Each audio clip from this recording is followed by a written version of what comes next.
Hi guys! Welcome back to my YouTube channel for vlog for today. Magpapakain tayo at explain ko bakit kailangan ng breeding namin. Paano yung ginagawa namin sa breeding. So breeding namin ito sa BPR. Yan. Yung mga BPR namin. Yan. Itong mga to, naka-crossbreed na to sa native namin. Yan. Ito yung BPR area. Ito yung isang mabili sa amin. At ang kagandahan nito, magandang tignan at magaling din sila umiklog. Yan. Sa kabila naman, yan, kasama ko dito yung mga gwapo kong kan. Dito si Jamput, si Brother Iko, yan. So dito naman ang ating decal white. Yan. Bakit sila hiwa-hiwalay? Para pag hiwa-hiwalay kasi mapapanatili natin yung pure ng manok. Kaya mapapalabas natin yung gusto nating ipalabas. Gaya nun BPR, lalabas nun BPR talaga. Dito naman Rhode Island Red. Yan, dalawin natin yan. Dito yung mga Rhode Island Red natin. Yan. Ito yung mga Rhode Island Red. Yan.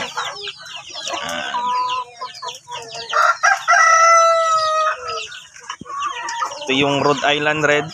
Tapos sa kabila naman ay decal white. Ito makagaling din sila umiklog kaya pinapadami din namin. Kagandahan ng decal white, magaling ni umiklog. Kargam Gini Banger. Tanondang ako Yan. Para hindi sila stunted na sila diyan Yan, takbuhan na sa kabila mga yan. Yan. Saan natin para makita natin. Ito yung mga decal white din namin. Kagandahan ng decal white ay magaling din sila umiklog. Kaya ito yung mga ginagamit namin dito sa farm. So yan, ito yung breeding area 2, which is mga decal white. Tapos ang tatay niya, trinatry namin itong BPR. Yan BPR yung mga lalaki namin dito. Yan, BPR. Doon yung isa. So trinatry namin kung ano yung kagandahan ng resulta. Ang kinalabasan ito, ipapakita ko yung kinalabasan. So tinitingnan namin kung ano yung resulta niya. Yan, saglit lang guys, tayo ipapakita ko. Ito, prepare naman natin maglagay ka ng mas malaki.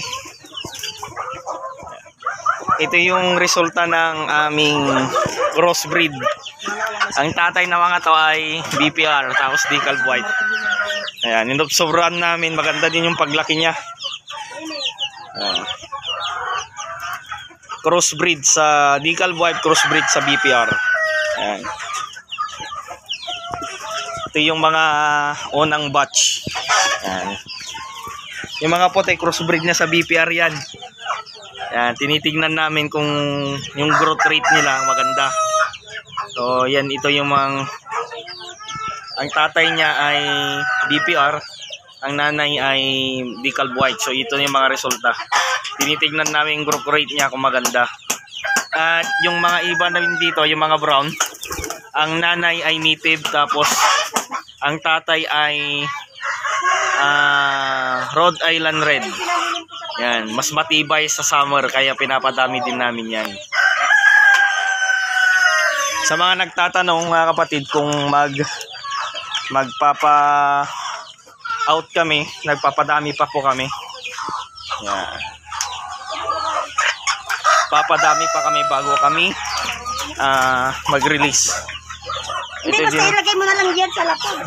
Ito din yung brooding namin. Yan, brooding. Grow out na din to. So yan. Napapansin nyo po yun yung lalaki na yun. Naka-crossbreed din yan sa native, sa BPR. Yan.